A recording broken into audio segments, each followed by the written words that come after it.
지금 우리 재현님이랑 재훈님이랑 여의도 가고 있습니다. 지금 재현님은 화가 나셨어요. 아니 머리를 왜 안 세워? 캐릭터라고 네가 법인카드 가져갖고 왁스도 사고 다 한 거잖아. 지금 머리를 자르고 나니까 왁스가 필요 없을 줄 알았습니다. 그게 무슨 소리야? 왁스가 왜 필요? 아니 웃고 있네?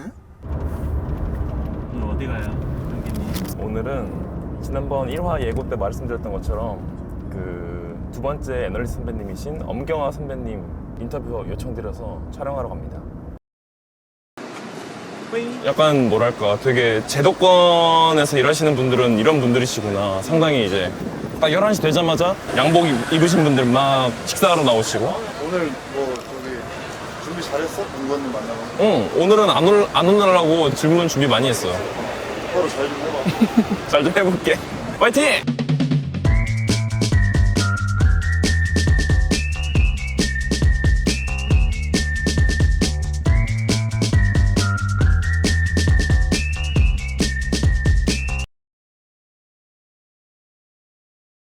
안녕하십니까. 안녕하세요. 저희 채널에서는 처음 보시는 분들 계실 것 같아요. 그러니까 원래 다른 채널에서는 선배님께서 이제 조선의 국모다라는 애칭도 있을 만큼 정말 유명하신 분인데 소개하겠습니다. 조선의 국모 신영증권의 엄경화 연구원님 모셨습니다. 네, 안녕하세요. 저는 신영증권에서 조선이랑 운송업을 담당하고 있는 애널리스트이고요. 올해로 애널리스트 17년째 하고 있습니다. 젊은 층 투자자들이 많이 보는 채널이라고 이렇게 섭외를 주셔가지고 한번 와봤는데 옛날 얘기하듯이 이야기 할머니처럼 잘 풀어드리도록 하겠습니다. 사실은 처음 입사하셨을 때 퀀트 애널리스트로 입사하셨었다고. 예, 맞습니다. 퀀트랑 조선이라는 게 되게 업종이 좀 차이가 크잖아요.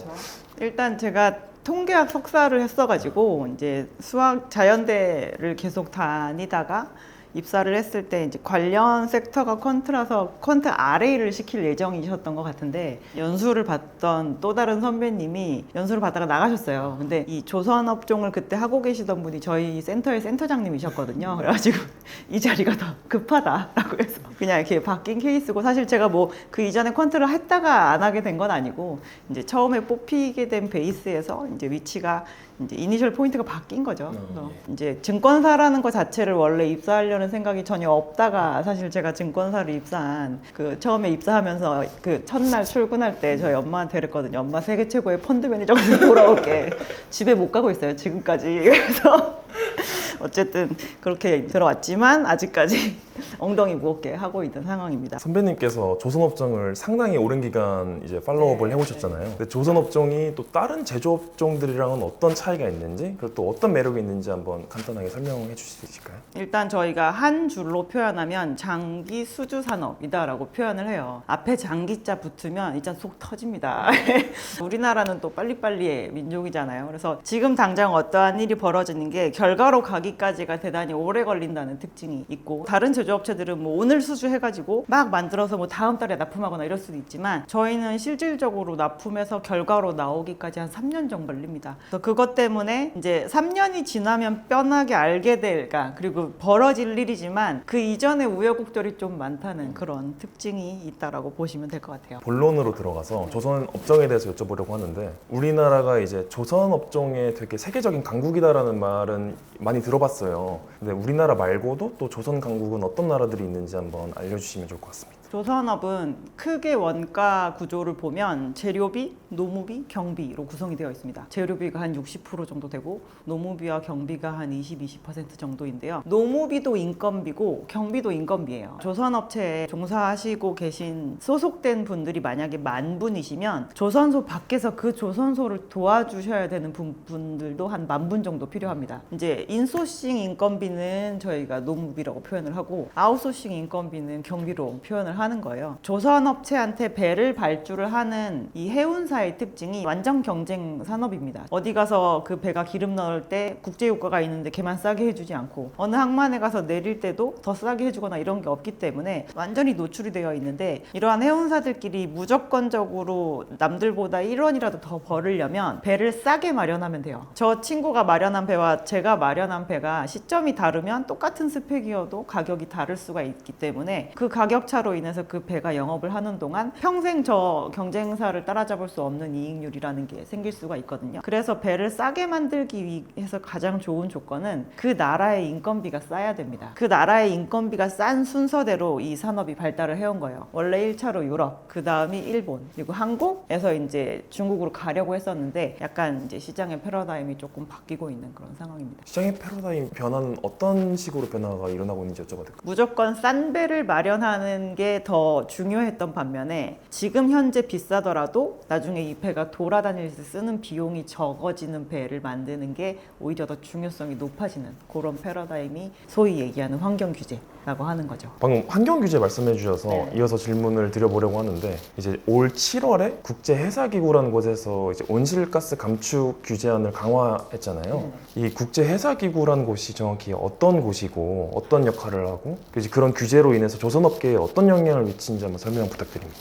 IMO라고 하는 국제해사기구는 유엔 산하에 있는 기관이고요. 전 세계 해운업을 하고 있는 거의 모든 국가가 다 회원사로 소속이 되어 있다라고 보시면 될 것 같습니다. 거의 회원국이 한 180 정도 되는데 이 해사기구에서는 이제 환경과 관련된 논의를 하는 협의체가 따로 있고 국제적인 안전과 관련된 논의를 하는 협의체가 따로 있고 이렇게 다 여러 가지의 주제를 가지고 있는 협의체들이 있고 주기적으로 안건을 계속 상정을 합니다. 그래서 이번에 환경 규제도 이번에 처음으로 강화가 된 게 아니라 이미 10년 전부터 탄소 배출 관련된 규제를 만들 건데 이거에 대해서 몇 분이나 찬성하시나요? 라고 하면서 이제 그 회원사들에게 설문을 돌려요. 그러면 저는 찬성, 뭐 저는 반대 막 이렇게 손을 들잖아요. 그랬을 때 이 180개국 정도 되는 회원국 중에 30개국 이상이 찬성을 하고 그리고 그들이 들고 있는 배 사이즈를 합쳤을 때 전 세계에 있는 배 중에 선봉량 기준으로 35% 이상이 만약에 찬성을 한다라고 하면 그 다음에 그 개정안이 자동 발효가 되는 그런 틀을 가지고 있습니다. 이 탄소 배출도 계속 회의를 정기적으로 진행을 하면서 6개월에 한 번씩 이제 어느 시점이 되면 지난번 회의까지 34.8%의 배를 가진 선주들이 찬성을 했고 이제 국가는 이미 30개국 넘었다 막 이렇게 되면 이때쯤에 이게 통과가 되겠구나라고 예상을 모두 하는 거예요. 그 시점을 예상을 하면서 그때에 맞춰서 이제 해운사들도 자기의 배에 대해서 이제 준비를 하는 거죠. 뭔가 환경 규제가 강화됐을 때도 계속 다닐 수 있게끔 수리를 한다거나 아니면은 이 배는 가망이 없으니까 뭐 새 배로 발주를 한다거나. 그래서 결국에는 조선업종까지도 영향을 받게 되는. 그래서 조선업종이 이제 그런 걸로 인해서 이 하드웨어를 뭔가 고치거나 새로 만드는데 가장 중요한 역할을 하다 보니까 되게 민감한 주가 움직임이나 회사들의 실적 그리고 뭐 회사들의 이제 마케팅 전략 막 이런 거에도 큰 영향을 주는 겁니다. 우리나라가 다른 모든 기업들은 굉장히 쓰디쓴 기업으로 남겠지만 IMF 때 정말 돈을 많이 벌었어요. 우리나라 조선업체들이 상당히 많이 돈을 벌었거든요. 90년대가 거의 조선업종에 있어서는 약간 암흑기였었는데 어떠한 규제가 생겨나게 됐냐면 초대형 원유 수송선들이 안에 이렇게 기름을 들고 가다가 만약에 배가 중간에 구멍이 뽕 뚫리면 기름이 새잖아요. 그래서 예전에 실제로 서해에서도 사고가 있었지만 그러면 해양 환경이 엄청나게 오염이 되거든요. 그래서 앞으로 액체류를 싣고 다니는 배들은 두 겹으로 만들어라 라고 하는 규제가 생겨남으로 인해서 초대형 유조선이라고 하는 VLCC를 가지고 있는 수많은 선주들이 급격하게 발주를 되게 많이 하기 시작했습니다. 우리나라가 그 이벤트로 인해서 한국의 그 조선업 이상이 한 단계 올라가는 그런 영향을 받았던 사례가 있습니다. 와, 이런 건 처음 알았습니다. 진짜 조사했을 때도 전혀 몰랐었는데 조선업이 한번 배를 만들면은 되게 그 오랫동안 사용하기 때문에 사이클이라는 게 존재하는데 그 사이클이 되게 길다라고 들었는데 투자하는 관점에서 투자하기 적기라는 게 존재할 수 있을까요? 수주 사이클 초반과 실적 사이클이 극대화되는 이 두 군데가 모두 주가 퍼포먼스가 상당히 좋고요. 그래서 지금 현재 상장 코드 기준으로 009540인 한국조선해양, 과거에 이제 현대중공업이었던 회사의 장기 주가를 뽑아보시면 2007년의 주가 피크를 2010년에 다시 다 회복을 하는 사례가 있습니다. 그래서 앞전에 2007년은 수주 사이클에 해당이 되는 거고요. 2010년은 그때 비싸게 받은 배를 만들므로 인해서 실적이 좋았던 실적 사이클에 해당이 됩니다. 그 시점을 잘 타게 되면 사실 요 한 번의 큰 사이클 안에서 두 번이나 퍼포먼스를 낼 수 그런 효과가 있죠. 현재 시점을 기준으로는 사이클의 어떤 단계인지 혹시 알 수 있을까요? 2021년 상반기가 수주 사이클이었다라고 봐야 되고요. 그때 수주한 것들을 이제 만들기 시작을 하기 때문에 지금은 실적 사이클의 약간 초반 정도다라고 보시면 될 것 같습니다. 지금 사이클에 대해서 일부 이제 기사나 매체에서 보면 슈퍼 사이클이다라는 표현을 쓰던데 이 슈퍼사이클이라는 게 맞는지. 시나리오를 어떻게 짜가고 어떻게 우리가 대응하고 그런 것들 기대해 주시면 좋을 것 같네요. 라이브 2번을 진행하는데 월요일 수요일 둘 다 오후 8시로 진행을 합니다. 중국인들이 명동 가서 블랙핑크 보고 그러다 보면 관심이 생기잖아. 그럼 얘들처럼 화장하려면 어떻게 해야 되지? 이런 식으로 확장되는 거야. 저 같은 경우는 어떻게 설정하냐면은 주봉 5주선 저기 위로 올라가면 산다. 그리고 그냥 추세를 그냥 즐기는 거야. 67,000원에만 가둬도 카페 안 될 거거든. 거기에서 사람들이 몇 주권 행사하면 전날 엔비디아가 많이 빠져서 관련주로서 우리 하이닉스 가끔씩 달았으니까 전체 매출에서 5% 정도가 HBM 매출인데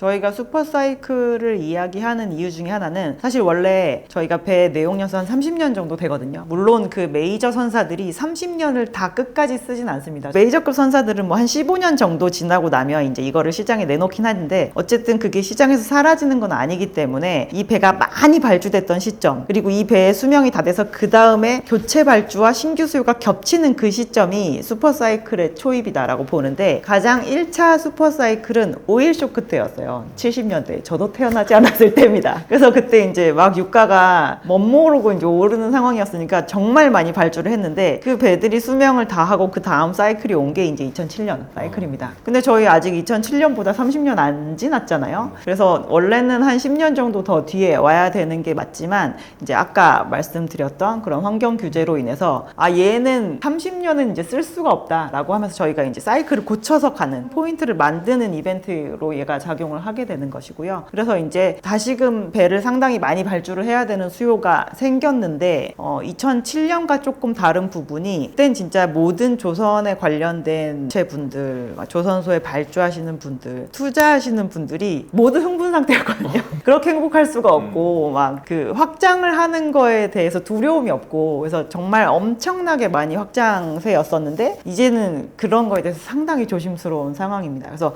오히려 사이클의 지속 가능성을 좀 높게 가져가지 않을까라는 기대가 좀 커져 있어서 저희가 조심스럽게 슈퍼사이클이라는 표현을 사용하고 있습니다. 이런 슈퍼사이클이라고 이제 말씀들을 해주시는데 이 배를 많이 만들려고 하는데 우리나라 조선사들이 현재 겪고 있는 문제 중에 하나가 인력난이 되게 심하다고 들었습니다. 근데 이 인력난을 극복하기 위해서 요즘 우리나라 조선사들에서는 외국인 용접공들 그리고 비승연공들조차도 이제 받고 있다라고 들었는데 이러한 방법으로 실제로 인력난을 해소할 수 있을 거라고 보시는지 좀 궁금합니다. 외국인을 들여와서 해소는 저는 불가능하다라고 생각을 하고 있고요. 실제로 조선업종에 한 20만 명 정도까지 종사를 했었는데 그게 21년 상반기 기준으로 10만 명이 깨졌었습니다. 우리나라의 조선업체의 그 역량 자체가 옛날 그 이전 수준을 다 회복하지 않았거든요. 업체들도 상당히 많이 없어지고 메이저 업체들도 막 도크를 띄어서 판 경우도 있기 때문에 실제로 저희의 건조 역량은 옛날 대비해서 한 60% 정도 살아 있습니다. 그러면 저희가 실제로 20만 명에서 10만 명까지 줄어서 반토막이 났지만 실질적으로 필요한 거는 한 12만 명 정도라고 봐야 되는 거겠죠. 근데 그 사이에 뭐 자동화가 이루어진 것도 있고 뭐 해서 정부 추산 기준으로는 한 14,000명 정도 필요하다라고 얘기가 됐었는데 저희가 1분기에서 2분기 정도로 넘어올 때는 이미 한 5,500명 정도 채용을 한 것 같다라고 얘기가 나왔었는데 제가 오늘 아침에 확인한 뉴스에서는 상반기에 10,000명 정도 채용했다라고 얘기를 하고 있더라고요. 그래서 생각보다 속도가 조금 빠른 편이고 2분기 실적 나올 때도 이제 일부 업체가 저희 연간 1,200명 정도 채용을 하려고 했는데 상반기에 이미 그 부분이 끝나서 연말까지 조금 더 채용하려고 합니다라고 얘기를 하면서 톤이 조금 달라지고 있는 상황입니다. 그래서 지금 이것은 그 사이에 저희가 외국인을 굉장히 많이 들여왔거나 이렇다기보다는 다른 업종에서 다시 넘어오시는 분들이 조금 어느 정도 늘었기 때문인 것으로 파악을 하고 있고요. 이번에 수주를 한 것들로 인해서 수익이 좋아지게 되면 궁극적으로 이제 보상도 좀 이루어지게 될 거다라는 그런 기대감이 있어서 이제 업종에서 차지하는 비중이 좀 다시 늘어나고 있는 것으로 보고 있는데 건조량이 좀 늘어나야 되는 시기가 25년 상반기까지 계속 늘어나야 되기 때문에 그때까지 미디어에서는 계속 인력이 모자라다는 얘기를 저는 안 보낼 리가 없다라고 생각을 하지만 회사들은 잘 해결하지 않을까라고 기대하고 있습니다. 이런 의견은 진짜 현직 애널리스트 분이 아니시면 전혀 들을 수가 없는 의견이라서 너무 감사합니다. 최근에 이제 하나오션 예전 대우조선해양이 인수됐죠. 있잖아요. 이 하나오션이 23일 날 유상증자를 발표했어요. 네. 이때 선배님께서 하나오션 유상증자 관련된 컨퍼런스 콜도 다녀오신 걸로 전해 들었는데 개인 투자자분들이 알면 좋을 만한 내용들이 또 있었을까요? 시중에도 다 배포가 된 그 자료에 보면 뭐 장기적인 로드맵을 제시를 해주셨던 것 같고 이 2조 원 가량의 유상증자 자금을 어디에 쓸 거다라는 내용이었었습니다. 근데 대체적으로 다 신규 투자를 하는데 쓰겠다라고 하는 것이었는데 이제 그룹의 원래 원칙적인 좀 전략 중에서 제일 중요한 것 중에 하나가 왜 국방 관련 산업을 많이 늘리는 건데 전체 2조 원 중에 한 9천억 원 정도가 그런 방위 산업에 투자가 될 예정이라고 얘기가 되어 있었고 투자자분들 입장에서 정말 그 회사가 얘기하는 정도의 그 길이로 바라보시면 모르겠지만 아니라고 한다면은 이 투자금이 이 실적이나 무언가 실질적인 결과로 나오기까지 조금 시간이 오래 걸리는 부분이 있는 것 같아요.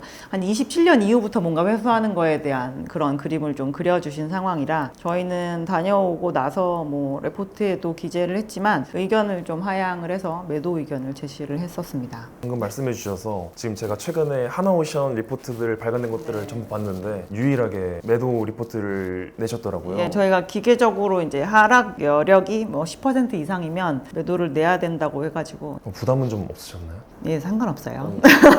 이어서 질문드릴 거는 이제 물적 분할 관련된 건데요. 한국조선해양에서 이제 현대중공업이 물적 분할을 했잖아요. 현대 삼호중공업도 물적 분할이 될 수 있을 거다라는 경계심이 아직 조금 남아 있는 것 같아서 개인 투자자분들은 혹시 이런 물적 분할에 대해서 미리 알 수 있거나 아니면 좀 피할 수 있는 방법이 있을까요? 정확하게 표현을 하면 원래 현대중공업이라는 회사 하나가 있었다가 이 회사가 물적 분할과 인적 분할을 모두 해가지고 지금의 이 수많은 현대 그룹이 된 케이스이고 그러고 나서 현대중공업이 추가로 상장을 했죠. 아니 중간지주회사도 상장이 되어 있는데 밑에 있는 사업회사를 또 상장을 시키면 내가 한국조선해양에 투자를 하는 것과 현대중공업에 투자를 하는 거에 이런 부분에 있어서 뭐가 더 나으냐 이제 이걸 고민을 해야 되다 보니 한국조선해양에 투자를 하느니 난 직접적으로 조선업을 하고 있는 현대중공업에 투자를 하겠다라고 하면서 이제 그때 주가가 많이 움직였던 것인데요. 삼호중공업 또한 현대중공업처럼 또 추가로 상장을 한다는 이슈가 있었습니다. 근데 이게 왜 있었냐면 현대삼호중공업이 사전에 프리 IPO를 했었어요. IMM이라는 곳에서부터 투자를 받으면서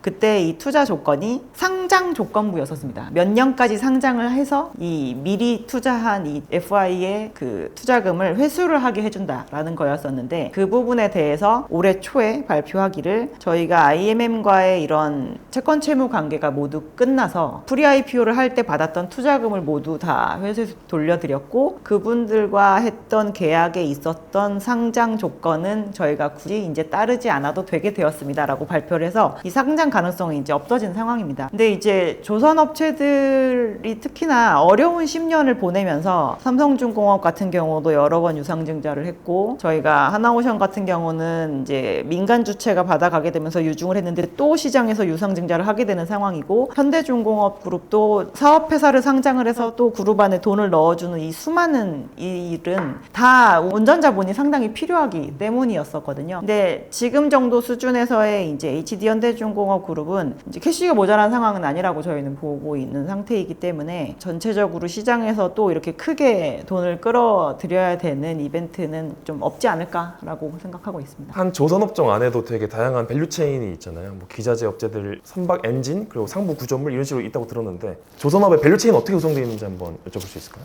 조선은 일단 그 자동차처럼 완성차 그리고 이제 완성조선 이렇게 보시면 저희가 현대중공업, 뭐 현대미포조선 이런 회사들이 이제 완성조선업체에 해당이 되고 그 밑에 이제 수많은 부품을 제공을 하는 기자재 업체들로 구성이 되어 있습니다. 근데 그 기자재들이 배를 만든다라고 하면 무조건 들어가야 되는 필수 기자재일 거냐 아니면 어떠한 특정한 선종에만 들어가는 이제 특수한 기자재 업체일 거냐 요 차이 정도가 있을 것 같고요. 어떻게 보면은 이 배도 돌아다니는 공장이니까 뭐 플랜트에도 들어가는 그런 범용적인 거를 만드는 회사들도 있고 아닌 회사들도 있는데 상장업체들만 간단하게 좀 훑어드린다라고 하면 조선업체에서 가장 중요한 필수 기자재는 선박의 엔진입니다.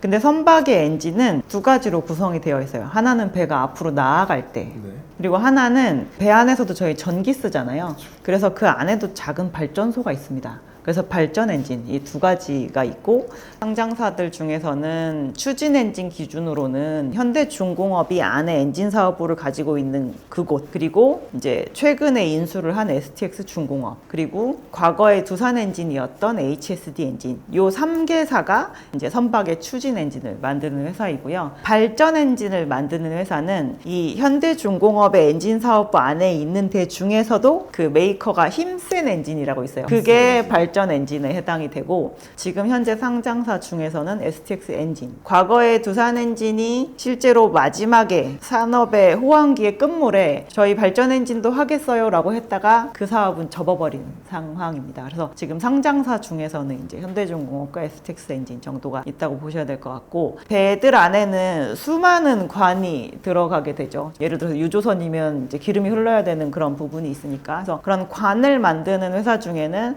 상장사의 동방선기라고 있고요. 관과 관은 이어져거나 꺾어져야 되는 그런 시점이 있습니다. 이런 것들을 피팅이라고 얘기를 하는데, 그런 피팅 업체가 아주 대표적인 데가 있죠. 성강밴드와 태광이라고 하는 업체들이 있고, 관으로 이어지는 것들이기 때문에 사실 그 두 피팅 업체는 조선업체뿐만 아니라 정유화학 플랜트 쪽에도 상당히 많은 납품량을 가지고 있는 상태이고요. 그리고 이제 배들에 들어가는 단조라고 해서 쇳물을 틀에 박아서 만드는 반면 정말 대장장이처럼 이렇게 달군 쇠를 두드려서 만드는 거를 저희가 단조 제품이라고 하는데, 그런 거를 만드는 상장사는 지금 현재 태웅이라고 하는 업체가 살아남아 있는 상황이고요. LNG 같은 경우는 마이너스 162도로 만들어야 되는 초저온의 초고압 그런 상태를 유지해야 평소에 기체였던 것이 액체로 계속 유지가 되는데, 그러한 화물창을 만드는 상장사로는 한국화본과 동성화인텍이라고 하는 두 개 회사가 있고, 외부에 이제 비상장 업체도 한 군데 정도 있는 상황입니다. 그리고 LNG는 마이너스 162도까지 낮춰야 되지만 LPG는 조금 덜 낮춰도 되거든요. 한 54도 정도까지로 낮추는 걸로